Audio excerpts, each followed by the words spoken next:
Hello everyone, welcome to Daily Current Affair MCQ. Today is 7th January 2025. Let's start from our first question. So our first question is, consider the following statement regarding human metapneumovirus.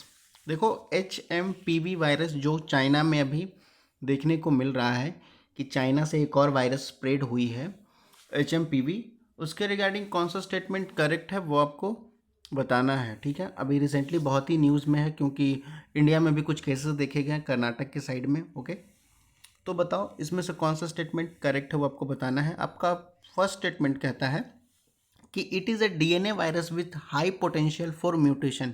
ये एक DNA virus है जो कि high potential for mutation के लिए उसको बहुत ही हाई पोटेंशियल चाहिए। Okay, second one, it was the first identify in China after the outbreak of SRS covid second that caused कोविड-19 पैंडमिक।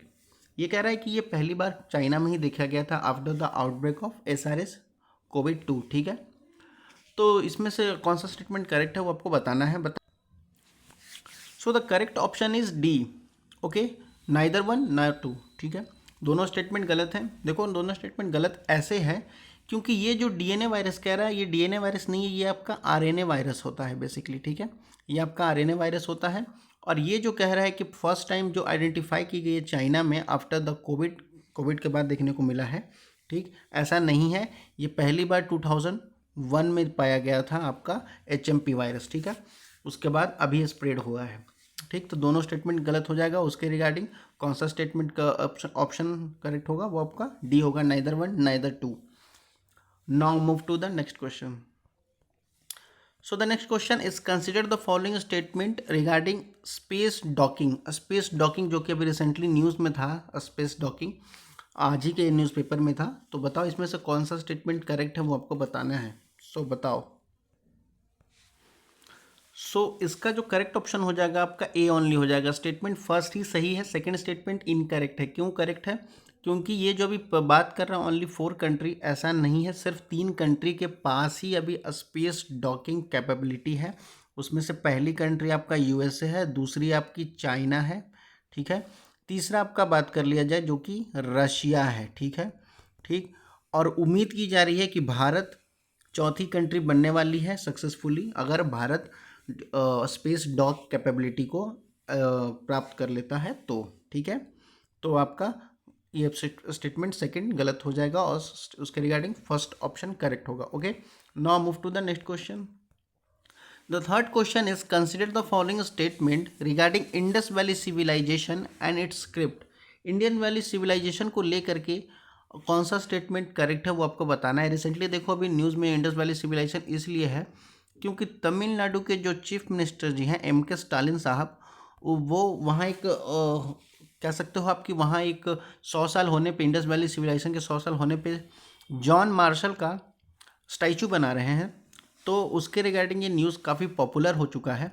तो बताओ इसमें से कौन सा स्टेटमेंट करेक्ट है वो आपको बताना है। ओके, तो हमारे क्वेश्चन का फर्स्ट स्टेटमेंट कहता है, the script is mostly found on seal, pottery and other object made up of stone and clay. उसके जो भी स्क्रिप्ट है इंडस वैली सिविलाइजेशन के, वो मोस्टली सील में, पॉटरी में और कोई भी ऐसा ऑब्जेक्ट जो कि पत्थरों से बनी हुई है या क्ले से बनी हुई है उसमें पाए गए हैं। ठीक है, सेकेंड स्टेटमेंट आपका कहता है, the script consist of symbol that are pictographic and have not yet been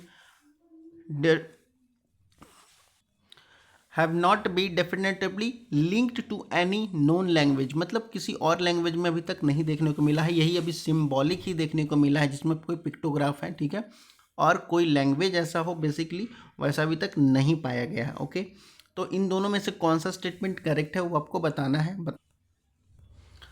तो इसके अनुसार कौन सा स्टेटमेंट आपका करेक्ट हो जाएगा, तो दोनों ऑप्शन आपके करेक्ट है। ठीक है, दोनों स्टेटमेंट करेक्ट है, जिसके रिगार्डिंग ऑप्शन सी हो जाएगा, बोथ 1 and 2. ओके, दोनों both the statement are correct. Okay, now move to the next question. So the fourth question is, consider the following statement regarding collegium system in India. Collegium system जो India में है आपके जजेस को लेकर के नियुक्ति के लिए, अपॉइंटमेंट के लिए, उसके बारे में पूछ रहा है कौन सा नॉट करेक्ट है, यानी कौन सा इनकरेक्ट है वो आपको बताना है। जो सही नहीं है वो बताइएगा आप। ठीक है, फर्स्ट स्टेटमेंट कहता है आपका the collegium system is responsible for the appointment and transfer of जजेस up to the supreme court and the high court in the country. Collegium system से केवल और केवल ट्रांसफ़र होता है हाई कोर्ट और सुप्रीम कोर्ट के जजेस का। ये आपका फर्स्ट स्टेटमेंट कह रहा है। सेकेंड स्टेटमेंट कहता है 44 constitutional amendment act introduce the collegium system to protect the independent nature of judiciary. ठीक है, कहता है कि 44 जो कॉन्स्टिट्यूशनल अमेंडमेंट हुआ था वो इसीलिए हुआ था, उसी में इंट्रोड्यूस किया गया था कॉलेजियम सिस्टम, जिससे आपका कह सकते हैं जुडिशरी की इंडिपेंडेंस को बरकरार रखा जाए और स्वतंत्र रखा जाए। ओके, तो इसमें से कौन सा इनकरेक्ट है वो आपको बताना है, ध्यान दीजिएगा, इनकरेक्ट है। ओके, चलो बताओ। सो the correct option is A only. Okay, statement first is correct, statement second is wrong. Okay, कैसे रॉन्ग है सर? तो देखो, बात करता है हमारा क्या कि जो हमारा कॉलेजियम सिस्टम है ये इस्टेब्लिश्ड हुआ था 44 अमेंडमेंट के अनुसार नहीं। ओके, ये 3 जजेस केस हुई थी जुडिशियल इंटरप्रिटेशन में, उस टाइम पे ये इस्टेब्लिश हुई थी। ठीक है, 3 जजेस केस हुई थी जुडिशियल इंटरप्रिटेशन में, जिसमें कॉन्स्टिट्यूशनल अमेंडमेंट की ज़रूरत नहीं थी। ठीक है, ये जो 3 जजेस केस थी जुडिशियल इंटरप्रिटेशन में, तब ये कॉलेजियम सिस्टम लाया गया था, ना कि 44 अमेंडमेंट एक्ट के थ्रू। ओके, तो इसके अनुसार आपका ऑप्शन जो हो जाएगा वो आपका ए हो जाएगा। फर्स्ट स्टेटमेंट गलत सही है, दूसरा गलत है। ओके, तो that's all for the today session. अगर कोई क्वेश्चन या कोई क्वेरी हो तो प्लीज़ कमेंट में पूछिए। बाकी इसका PDF आपको टेलीग्राम के लिंक पे मिल जाएगा, टेलीग्राम का लिंक आपको डिस्क्रिप्शन में मिल जाएगा। पढ़ते लिखते रहिए, धन्यवाद।